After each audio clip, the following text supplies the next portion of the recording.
Good morning. My name is Josie Rudderham, and I am co-owner of a bakery in Hamilton, Ontario called Cake and Loaf Bakery. I'm going to be totally different than the last presenter, so I'm going to start with a little bit of a story about who I am and how we became a living wage business in Ontario.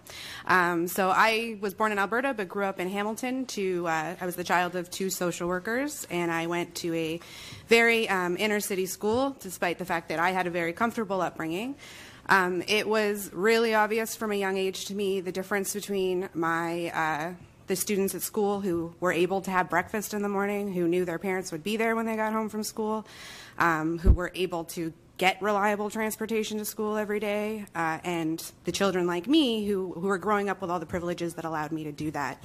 As I started a business in Hamilton, our main priority was always to create quality employment. So we had worked in many bakeries in Ontario, and my business partner and I, and we had seen a lot of problems with sexism, a lot of problems with discrimination, a lot of problems with not adhering to even the current ministry guidelines on labor, and how that had affected people, how addiction issues had arisen out of that, abuse within families had arisen out of that. And so for us, it was really about creating careers that were dependable for people and that hours were dependable for people.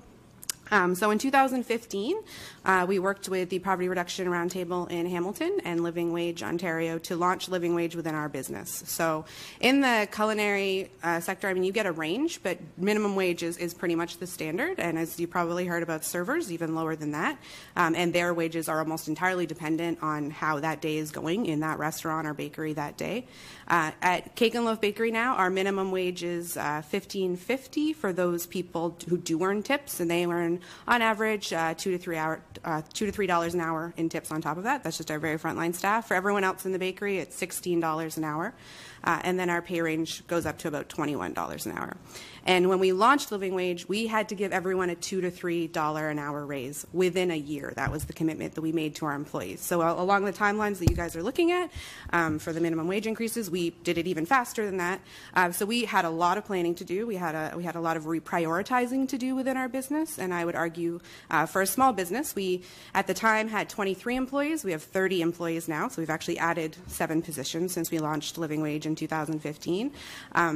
It was really it was a matter of reprioritizing everything and how we ran our business and what our goals were for that business.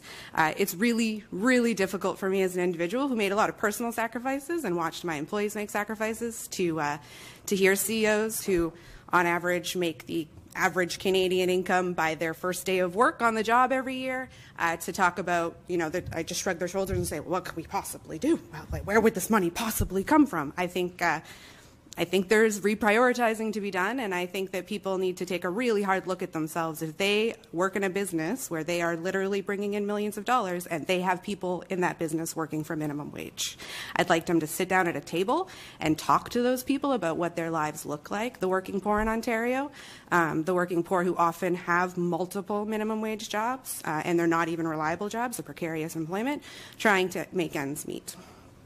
So we made a very intentional choice at Cake and Loaf to launch it. We've seen huge benefits from that. It's one of the driving reasons we were able to win a $100,000 contest put on by the Globe and Mail and TELUS. It was essentially our story about living wage and our approach to employment that helped us win that competition. Like I said, we've added 7 full-time positions since 2015 and paying all of those people a living wage. We've seen huge reduction in employee turnover and illness, and a different approach to business. So I think when you make a commitment to employees and you accept and you prioritize the fact that they need to go home and have expenses of their own, and it's not just about the business's expenses or the living unit that is the business that needs to continue, you see a shift in ownership from the employees and a shift in loyalty, and an understanding that the more you talk about what we had to do to get this living wage for employees, a better understanding of how businesses make money and their role in making money for the business. So in summary, reduced turnover for sure. We've seen a change in, we had a couple employees who had to have 2 jobs because they had kids at home and they needed to make ends meet. When we were able to give them a living wage raise, which for those employees was a $3 an hour raise, they were able to quit those second jobs. And that made not just an impact to their health, but also the just happiness of their family. They were home when their kids came home from school. They were able to spend more time with them. That tells me 5 minutes. Thank you very much. The third party, MPP Forster. Well, thank you so much, and thank you for being here. Thanks. When did you actually open your business to start with? 2011. 2011. Yeah. So you had huge growth. Yeah, we had 4 employees when we opened in 2011. We originally incorporated in 2010, but just my business partner and I. And within the first 2 years, we were up to 12 employees. And once we really committed to being an employee-centric business, the way we grew everything changed. Right. And so you probably had to increase the price of your products a little bit.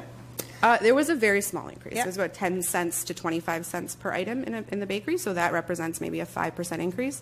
But we had an article in the Globe and Mail written about us. The weekend that Globe and Mail article came out, people came from all over Southern Ontario just to shake our hands and buy a cookie and say, what I think you're doing is important.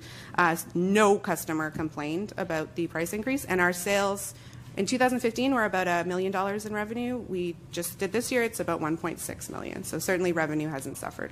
That's good. And what was your revenue the first year you started? 254,000.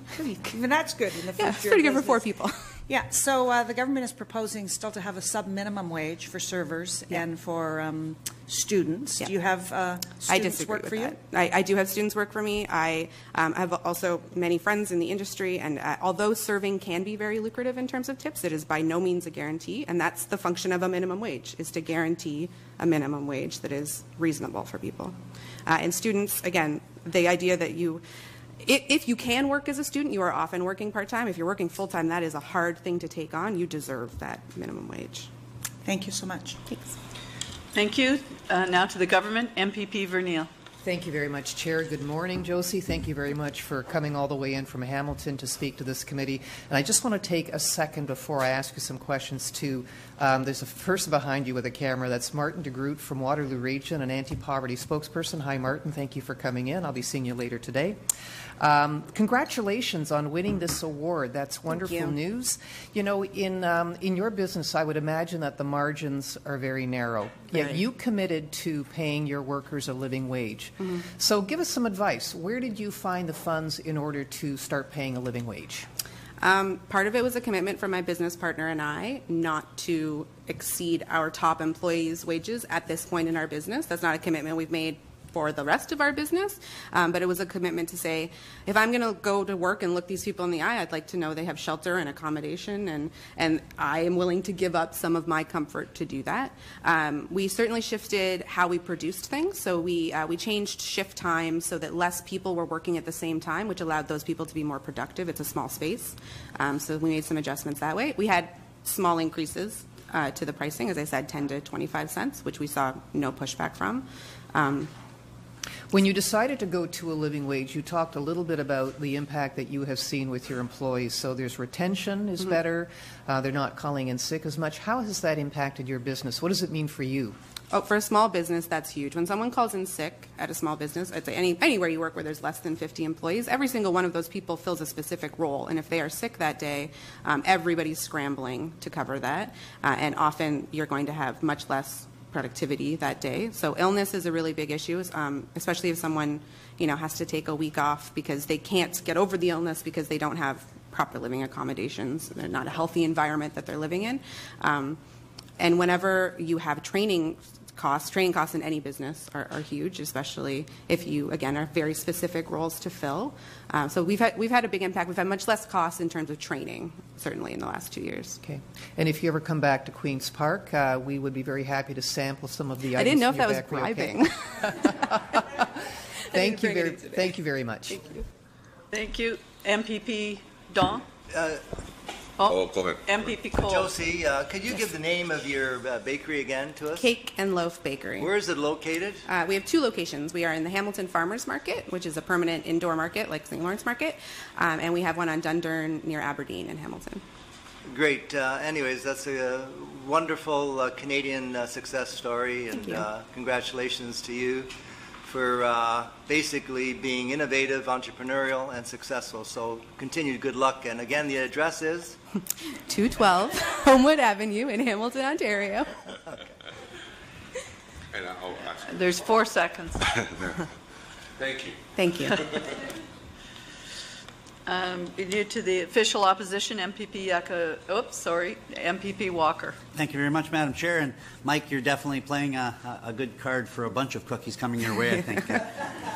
I'll welcome as well, Josie, and congratulations to your business. In my riding of Bruce Grey Owen Sound, a lot of the people that are coming to me are very small business people. They're not the big corporate CEOs that you've referenced, so they're not the people that are making the exorbitant wage. They're very concerned about this, and they're saying to me, I don't know how I'm going to absorb a 32% increase. They're being very frank and saying, I'm going to lay some people off, I'm going to cut their hours back, and frankly, as the owner, I'm going to take less money for myself. They're taking all the debt, as I trust you have, so they're very concerned, and they're not suggesting that people don't deserve that wage, but they are very fearful about where that's going to come from, and they're saying it's going to be an increase in whatever product or service I'm producing. So it was to a question earlier, I think Mr. Cole was asking, that money's all back in the economy. Well, it is to a degree, but there's also increased costs across the board to everyone. So the question becomes, are we really benefiting if you don't have a job, as someone said earlier?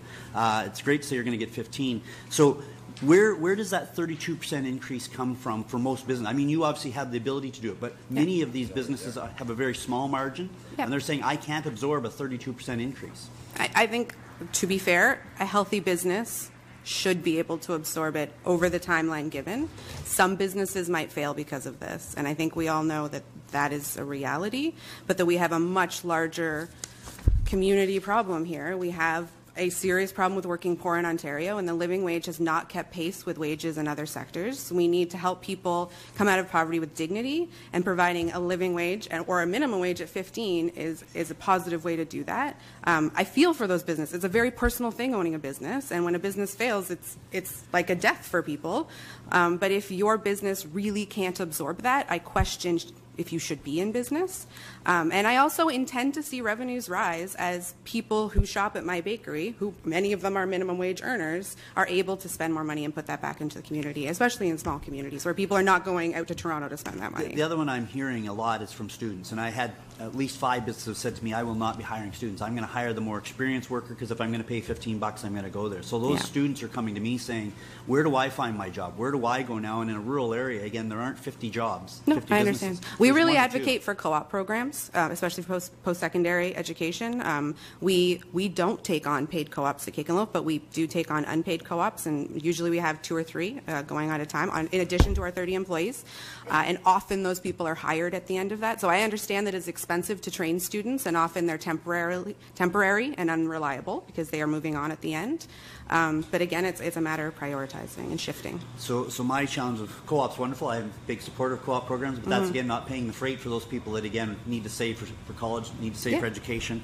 And the challenge, I guess, again goes back to you. So many of these businesses absorb the. Thank you. We'll hydro move to the increase. third party, please. MPP Forster. I actually already had a turn, but I'll take another one if you like. Oh, you had. Oh, sorry. Thank you for your presentation. If you have a written submission, it needs to be to the clerk by 5 p.m. on Friday, November 3rd. Thank you For your time.